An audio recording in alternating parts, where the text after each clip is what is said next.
So, and my pants are rolled down. Yeah.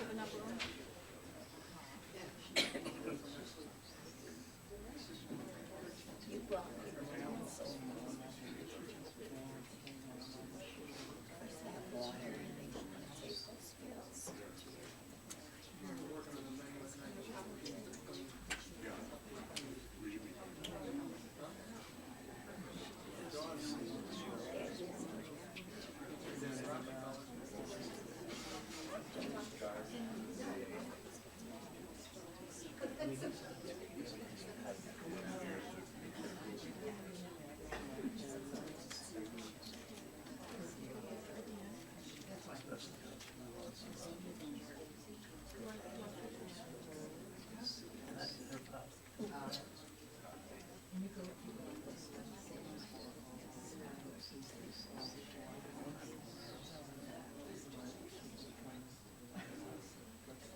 I mean, we could go home real bad.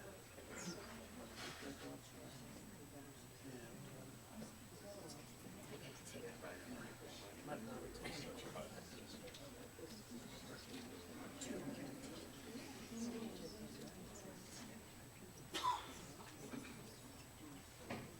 Yeah, so I told her my uncle said, this is like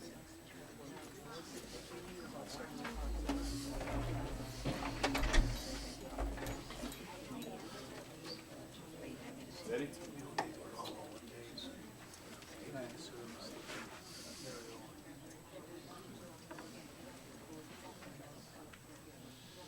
We're going to begin services with military honors, folks.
I want to thank everybody for being here today to show honor and respect to Mr. Leonard Feigenbaum. I would also ask if you could take a moment to shut off or silence your cell phones at this time.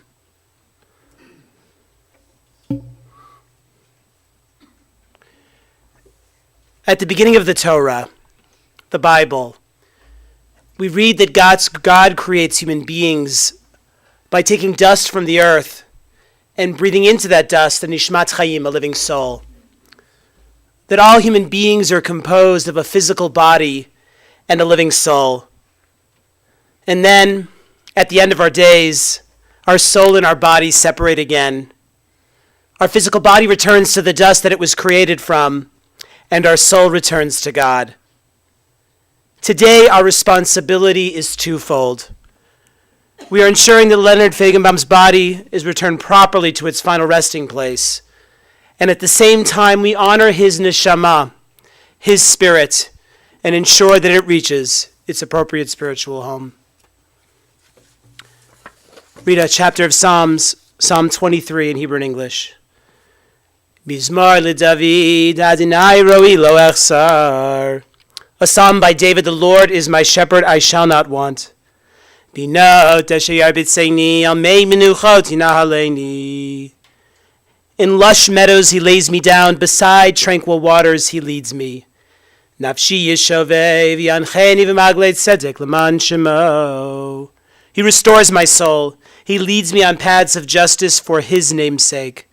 Gam ki elech b'geitz hamavet lo irara ki ata imadi shivtecha mishantecha hima yinachamuni. Though I walk in the valley of the shadow of death, I will fear no evil, for you, God, are with me. Your rod and staff, they comfort me. Taroch lefanei shulchan neged sarai, dishanta v'shemen roshi kosi rivaya. You prepare a table before me in full view of my adversaries. You anoint my head with oil, and my cup overflows. Achta v'chasir yirifuni kol yemei chayai, v'shavti b'veit Adonai liorech yamim. May only goodness and kindness pursue me all the days of my life, and may I dwell in the house of the Lord for the length of my days. At this time, I'd like to call up Steve, Mr. Feigenbaum's son, to share some words.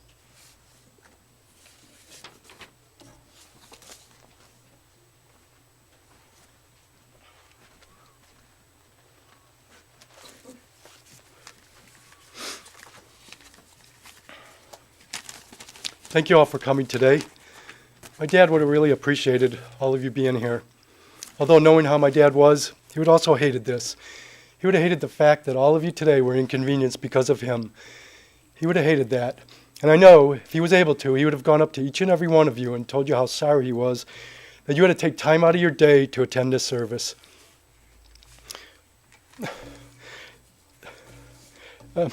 Sorry.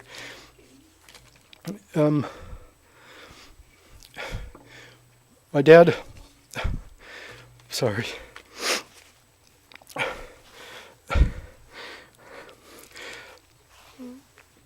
Sorry, that's who my dad was.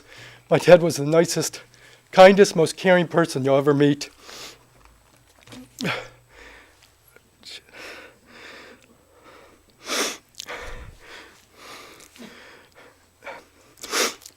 My dad gave of himself. He gave his time helping and caring people his whole life.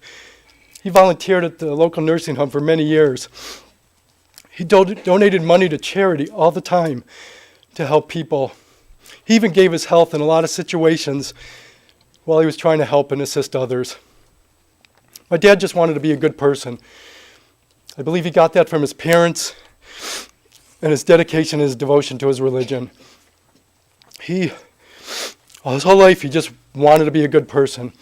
I believe he accomplished his goal in life. That being said, my dad grew up on a small farm in Czechoslovakia until the age of 9, at which time some of his cousins were able to help him come to America, him and his family. It was just prior to the Germans coming through their small town in Europe. My dad was the second youngest of 7 brothers and sisters. Over the years, he told us many stories about him growing up. He loved to talk about growing up with his parents and his brothers and sisters. I believe those were some of his fondest memories in his life, spending that time with his family.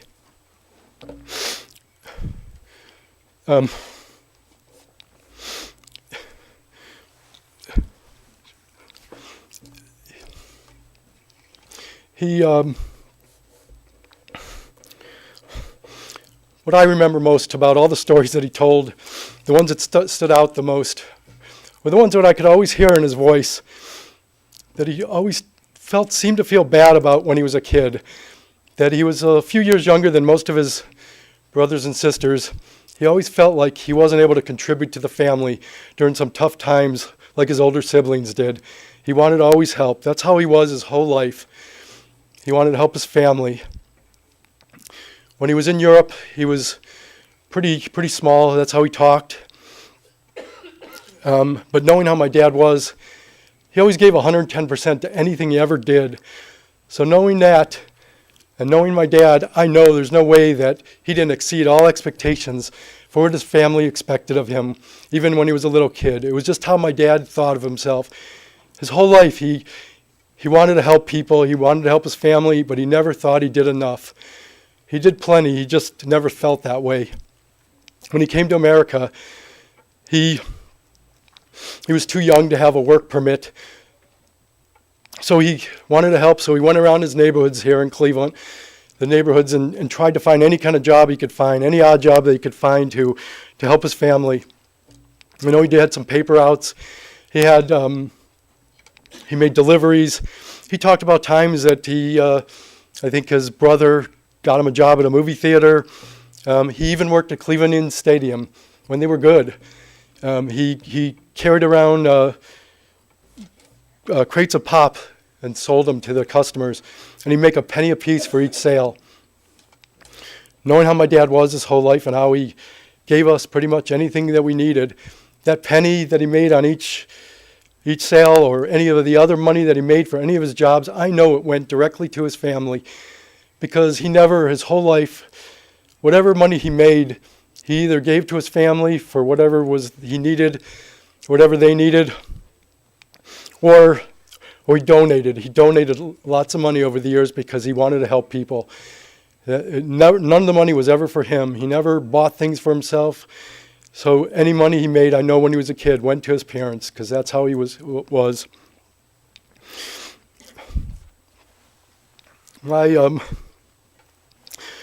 When my father turned 17, he volunteered for the Air Force. My dad was thinking about not only his family with that decision, but of others. He wanted to help his country. He knew that if he qualified for, he wanted to learn how to repair airplanes. And they had a school that he qualified for. He was going to learn how to repair airplanes, and he figured when he got back, he'd have a job to look forward to, and that would mean he would be able to help his family even more. And the bottom line was, when he was away, he was able to still send money home to his family. He was in the Air Force for 3 years, and within a few years after he came back, he met my mom. Soon after that, they got married, Not too long after that, they had their own family. My dad then knew that he had his own family to take care of. He decided that that the only way he knew how to give them the best life he knew how to was to work hard. He learned that from his parents and his brothers and sisters, who were all hard workers. My dad worked hard for his whole life. He had his primary job was he worked 45 years for a company that made landing gear for airplanes. But that was his primary job. For most of the 45 years he was there, he also had a second job where right after that job, he would go right to work on cars. He had customers that to make extra money, he would work and go right from, if he had to work overtime at his first job, he would, but as soon as he was done, he would go right to that job. If someone was stuck, he would go there. He would do that. He did that for many years. My whole childhood and my whole life pretty much, I can remember him getting up at 5 o'clock, leaving by 6, getting to work by 6, and as soon as he would finish his first job, he'd go right out, and he wouldn't come home till 7, 8, 9, even 10 o'clock at night. We didn't see him a whole lot because he was providing for his family. That's what he knew. That's what he grew up with, his family. His parents taught him that. You provide. He would do all this all the time for his family, not thinking of himself. But he not only wanted to make the money, not provide for his family, but he wanted to help others. It wasn't about just his family and making money. There was a lot of examples, but one particular example comes to mind for me was a lot of times when he'd get home at night from working, sometimes it was really late, like I said, he'd be sitting down for dinner, or maybe he was already getting to bed, and the phone would ring. And it was one of his customers calling saying they're stuck way out in somewhere, real far away, and they're stuck, or they're even in the driveway, but they have to go to work the next day. And they wanted him to come out that night, and he would get out of bed, or he'd leave his dinner, whatever time it was, and he would go right there. He wouldn't turn them down. When I said it wasn't all about money for my dad. If he was a plumber or an electrician, they always would charge double and triple rates just for people to come out and come out late at night. My dad wasn't like that. My dad didn't even think of money. All he thought about is someone was stuck, and he would go out there, help him, and probably wouldn't even charge the people. He would just go out and help them out. He never thought about the money when he was helping people. His whole life, it was all about caring and taking care of people, taking care of his family, taking care of others. He thought of everybody. When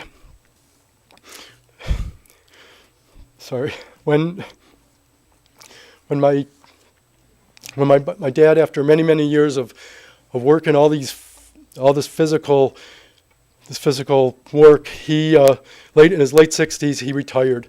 His body couldn't take it anymore. I really worried about it.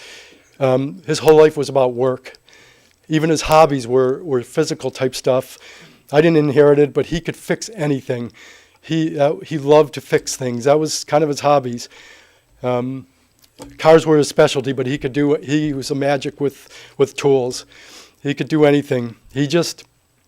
So I was worried I'm sure my mom, what is he going to do now? Well, he must have had a plan, because next thing you know, he's throwing himself into his next venture in his life. He started volunteering at the local nursing home. He was there for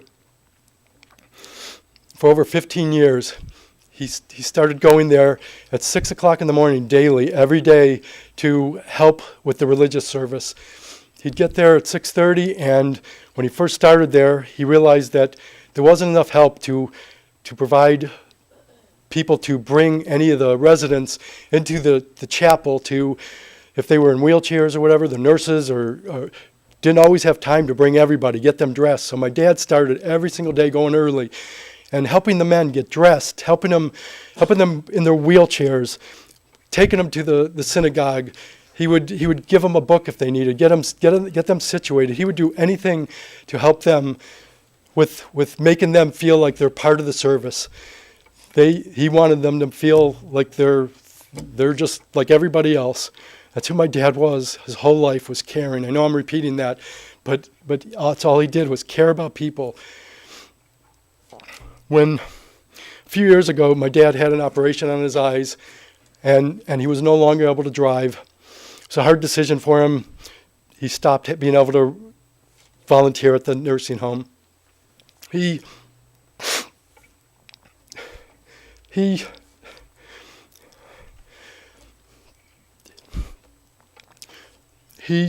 even some of the rabbis at the nursing home and some of the volunteers even offered to pick him up.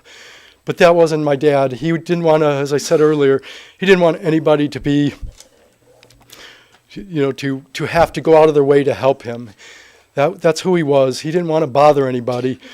He never thought about that. He just, even though he knew he was helping people at the nursing home, I guess it was more important to him that the rabbis and the volunteers get to the nursing home and help the people that needed the help. So he stopped going. It was a hard decision, but he wasn't able to go anymore. I guess I want to share just a couple of my special memories of my dad. I have many, many, many millions of memories that I'll always think about, but my one that's going to stick with me my whole life just happened this past Tuesday. I was sick the last 3 days. I had bad flu, and I didn't want to come into the nursing home the last 3 days before my dad passed away. On Tuesday, I just happened to be there with my family, and as soon as we put him in the hospice, he went downhill pretty fast. His body shut down. He wasn't very alert. A lot of times didn't know who we were. He slept most of the day. But on that day, it was just amazing. There was a social worker and a activities person that came in, and my dad, my whole life my dad loved to dance with my mom. He loved dancing, he loved music. They came in, and one of the activities people had a guitar and started singing to him. And all of a sudden, his facial expression he woke up, and it was just so amazing. My dad came to life, even before it was a brief time, but he was a different person. And then the social worker grabbed his hand and pretended to dance with him, even though he was laid up in bed. He just started laughing. It was just amazing. I mean, my whole life, I wanted to make my dad laugh because he was such a serious person and always so stressed. And he didn't laugh enough. He enjoyed life, but when he did laugh and smile, it was just amazing to see him laugh. And to see him that day to actually laugh. He was so weak, and he came out of his basic coma almost to just see his family and acknowledge and laugh. I'll just always remember this. But as I reflect back on my dad's life and what made him the happiest, I realized that my fondest memories of my dad are how he valued and cherished the people in his life. It was those special people in his life that made him the happiest. The enjoyment he got from all those people, all the people in his life, and spending on all the occasions and different functions, and then reliving those. My dad could talk for hours and reliving those memories by just talking about them. He would just talk with my mom for hours or talk with anybody. He just loved all the memories that he had and all the people in his life that invited him, all the weddings, all the bar mitzvahs and the parties and anything he got invited to, whether it was New York, California, Canada, Florida, Cleveland, cousins, friends. If he was physically able to go, he was going to go. And he just valued all the people in his life. He talked about as I said, his parents, his brothers and sisters all the time. He talked about their lives, and then when they had kids, then or when they got married first and then they had kids, he talked about all his nieces and nephews all the time. And when they had functions and when they had kids and all the functions that he got invited to and the picnics that we had over the years, he just loved that. And his cousins, he talked a lot about all his cousins. I wish more of them could be here today, but a lot of them have passed away. But he had a huge family, and he always appreciated all of them. And of course, his wife, not only did he talk for hours with her, talked her ear off about all the memories, but they had a special relationship, and they would talk about all the dancing they did and all the functions they went to, and when they got married and the kids that they had and whatever, that he just loved to talk with her. And he would talk about his in-laws and his son-in-laws and their parents and his friends from work and the friends of the family. And I just want to signal for one group of friends. I'll call them the Quinns group. My parents met about 7-8 couples 35, 40 years ago. They met out dancing with this group, and they've been friends ever since. Some of them are here today. My parents valued their friendship. It was very special to them. My dad would have been right here. A lot of the family are here today. My dad appreciated everything that they did over the years for him and all the different functions and things they went to. I just wanted to say that, how much he appreciated them. He appreciated everybody. But besides my mom, the last two people I want to talk about are probably especially the last couple of years, are the most important people in his life. It was his grandkids.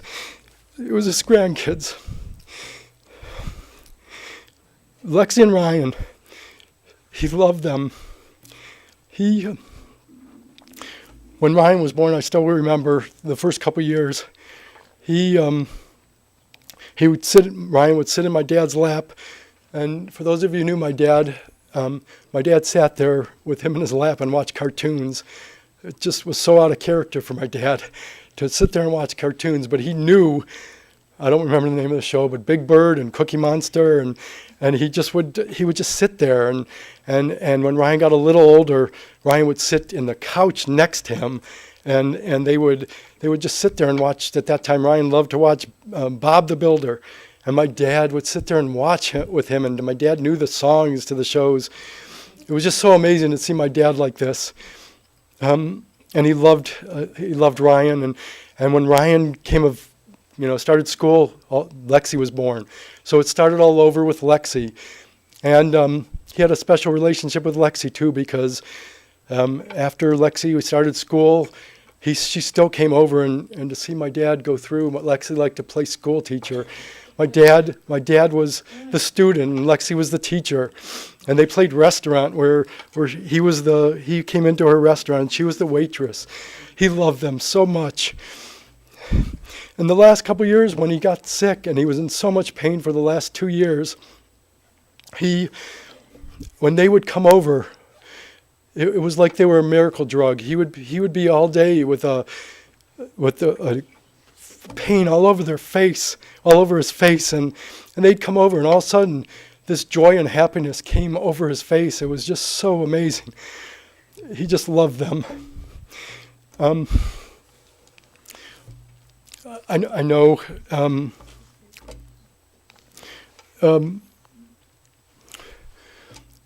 I know I said earlier my dad would have hated this because all of you today were inconvenienced because of him, and that's true. He would have really hated this. So I know at this point, I know he's right here, but if he was able to, he would be yelling at me right now. He'd be so mad at me for taking up even more of your time.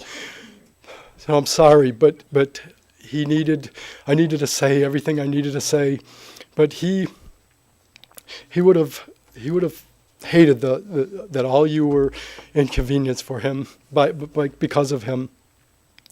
So I will end with this. For those of you who knew my dad well, I hope something that was said today, either after me or now, generates some of your own fond memories of my dad. And for those of you who didn't know him that well, maybe something that you heard today might have helped you know him better. But either way, my dad was a very special person, and I hope after you leave today, you'll always remember him. I want to thank all of you for listening to me for so long, talking about my dad. I just wanted to make sure that all of you knew what a special person he was, all the qualities he had. I could go on for hours if you would let me, but I don't want to do that. But he had so many special qualities, but it also helped me, so I appreciate you listening to me so long, struggle through this, but it really did help me. But most importantly, and this is absolutely most importantly, I want to thank you all because you were part of my dad's life, all of you, and you guys made my dad's life special. Once again, thank you very much for coming today.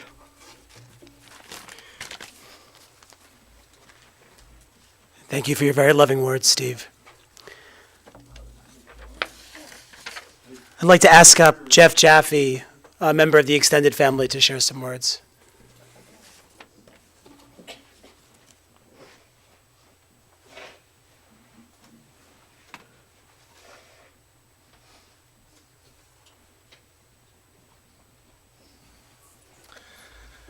Thank you all for coming.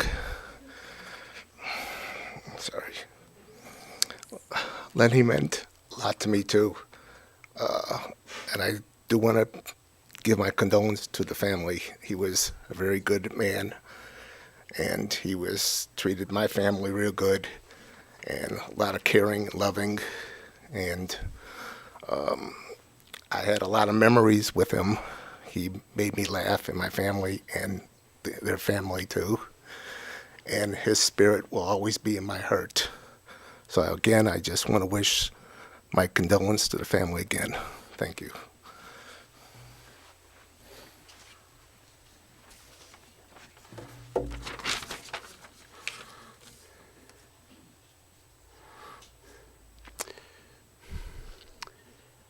As you heard, Mr. Leonard Feigenbaum was born to Lily and Fred in a small town in Czechoslovakia. His father owned a farm large enough to provide for the family. And Mr. Feigenbaum, as one of the youngest children, of course, had many, many fond memories from his early years there. However, as the storm clouds of war started to spread across Europe, he was blessed to have family, and specifically uncles in America, who did everything that they could to ensure that the Feigenbaums would be able to come here. It wasn't easy. They wouldn't leave unless it was possible for all of them to come together. And we're talking 7 children and 2 parents here. Eventually, in 1938, they were able to get out. And they came to the United States and to Cleveland, where their extended family was. In many ways, what took place was a fulfillment of the Jewish principle, Kol Yisrael Arevim Ze Baze, that every Jew is responsible for the other. And even despite being thousands of miles away, the family here was going to do everything that they could to bring the rest of them to safety. I know that Mr. Feigenbaum and his family always felt a deep gratitude for those who helped them leave Europe.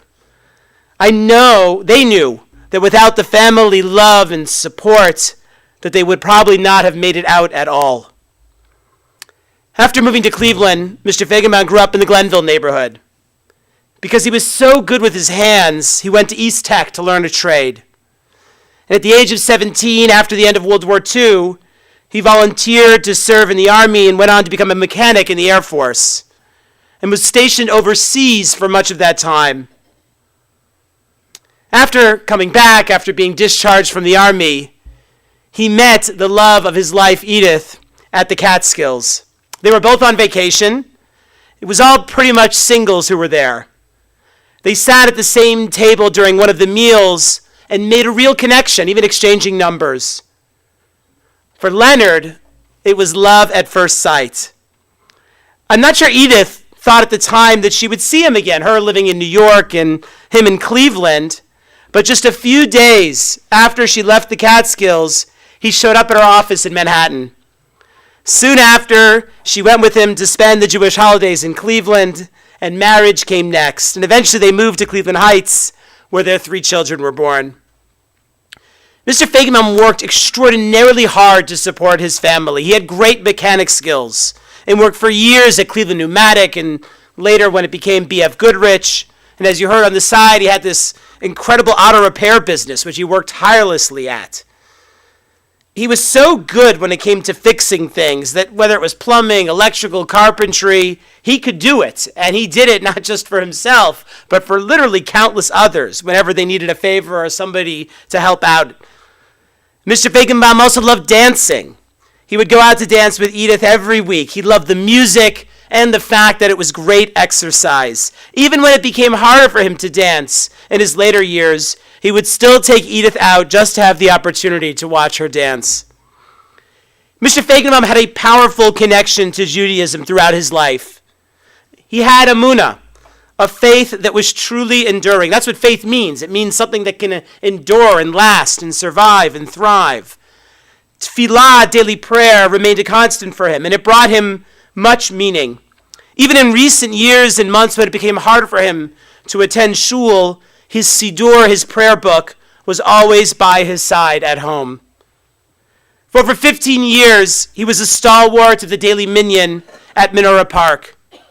Mr. Feigenbaum could have gone to any shul he wanted. He lived in Beechwood. There were several shuls right by his house.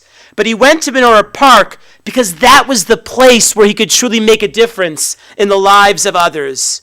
He would get there extra early, as you heard, in order to bring the residents from their rooms. He would make sure that they were set up and that they were comfortable and they could follow along for the prayers. It wasn't really for him even. He was there for others. During his time there, he became close with the rabbis, Rabbi Bader, Rabbi Kuttner, and Rabbi Kirsch. And he would even come out to their houses when they needed something fixed, their car or something at their homes, in order to help them out. And when I spoke to Rabbi Kuttner, he mentioned to me that the incredible thing about Mr. Feigenbaum, it was that he put others first. But you didn't have to call on him, right? He had this incredible gift just to be there when you needed him. And that is a very, very rare quality. Later in his life, when his grandchildren were born, he was particularly close with them. He would watch them, look after them, even change their diapers as necessary.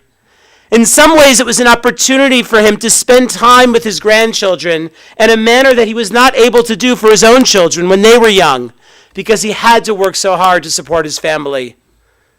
There is no question, as you heard from Steve's very, very beautiful and moving words, that Mr. Feigenbaum's defining characteristic was the way that he embodied chesed, kindness and compassion.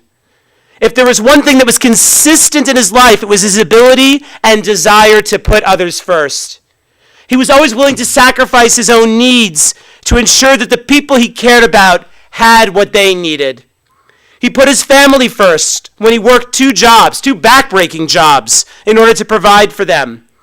He put the customers of his auto repair business first when they'd call him up in the middle of the night to tell him their car wasn't working, and he'd schlep out even in the dead of winter to lie in there in the snow and try to fix it for them. He put the residents of Menorah Park first by literally going the extra mile to make sure there were 10 men for a minyan and that a proper davening could be conducted. He put his grandchildren first when he made sure to be there with them, to spend time with them in all the beautiful ways that only a grandparent can. And he always did all of this with a profound sense of humility that is very, very rare indeed. In Psalms and Tehillim it states, Olam chesed ibaneh, that chesed has the power to create an entire world. That's the power of kindness and self-sacrifice. It's the power of chesed, of putting others first, that enables families to exist and communities to endure. This power of chesed was the great gift that Mr. Feigenbaum offered to others. He did it quietly, discreetly, but all you have to do is look and see the impact that it had on those around him. Deep down in his neshama, his soul, Mr. Feigenbaum had an unbelievable spiritual connection. And I have no doubt that it was that spiritual connection that helped fuel his love and his willingness to give and do for others. He embodied what we say, a Torat Chaim, a living Torah of Torat Chesed, of loving kindness. The rabbis actually explained that when you look at the Torah, at the very, very beginning, we see that there's a profound act of kindness, and so too at the end of the Torah, there's an act of kindness as well. And it's because the Torah begins with kindness and ends with kindness that we refer to it as a Torah Chesed, a Torah of loving kindness. We see at the beginning, after God kicks Adam and Eve out of the Garden of Eden, he provides for them, he fashions for them garments so that they won't have to go out in their nakedness. And the Torah ends with an act of Chesed.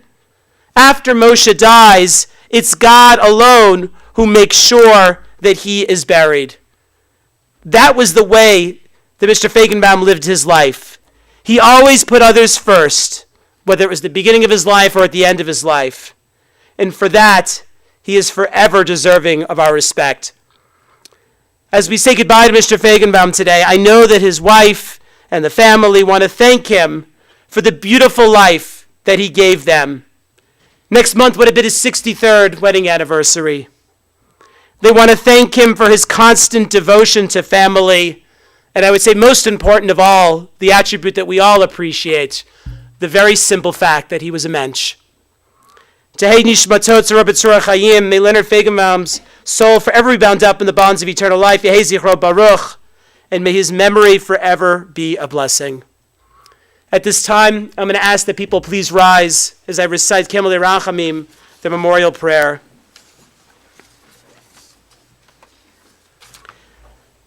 El Melei Rachamim, Shochem Bamromim, Hamitzei Menucha Nechona Al Kamfei HaShechina, B'Malot Kedushim Atorim, Gezar Aki HaMazirim, Et Nishmat, Aryeh Ben Peretz HaKohen, Shalach Lo Lamo, Bavur Shekol Gam Yitbalel Barazkarat Nishmato, Beganein Tiyeh Menuchato Lechem Barachamim, Yasti Rebbe Sedekanafav the Olamim, Yitzror B'Tzor Chaim et Nishmato, Adonai Nachlato v'Yanuach al Mishkavo v'Shalom v'Nomar Amen. O God, full of mercy, who dwells on high, grant proper rest on the wings of the divine presence in the loftiest levels of the holy and pure, which shine with the glow of the firmament, to Mr. Leonard Feigenbaum, for who has gone to his world and for whose soul we pray. May his resting place be in the Garden of Eden. May the Master of Mercy shelter him in the shelter of his wings for eternity. May God bind his soul in the bonds of life. May the Lord be his heritage. May his rest forever be in peace. And let us say, Amen. The burial will be at Mount Olive Cemetery, following which the Shiva will be at the Feigenbaum home, 24005 East Groveland in Beechwood. Shiva hours will be tonight following the burial until 8 p.m., tomorrow from 2 to 4 p.m. and 6 to 8 p.m. Friends who wish to contribute may do so to the Menorah Park Foundation. And again, after speaking with a few of the rabbis at Menorah Park, it was just so clear the incredible impact that he had. And again, he did it quietly, and he did it his way, but it made a real difference. At this time, I'd like to ask the pallbearers to come forward.